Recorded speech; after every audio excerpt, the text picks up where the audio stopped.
Hello friends, आज मी करणार आहे रव्यापासून कुरकुरीत अशा प्रकारचा नाश्ता। त्यामध्ये थोडेसे पाणी घेतले, अर्धा ग्लास। त्यात थोडे जिरे टाकून घेऊ, चुटकीभर मीठ टाकले, यात थोडा रवा टाकणार आहोत। प्रकारे हा रवा आपण छान परतून घेतला आहे आणि त्यामध्ये आता एक उकडलेला बटाटा टाकणार आहोत। हे बघा, आपले उकडलेला बटाटा आणि रवा याचे छान मळून घेऊन डोनट तयार झाले आहे। आता याला आपण फोडणी देणार आहोत। 2 चमचे तेल टाकले आहे, त्यामध्ये जिरे, मोहरी, थोडीशी चुटकीभर हळद,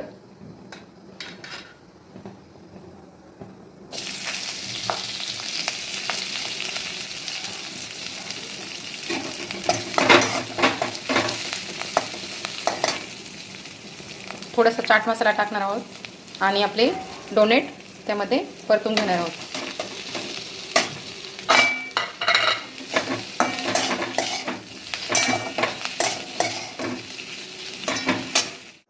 हे बघा, आपले असे छान डोनेट तयार झाले आहे रवा आणि बटाट्याचे।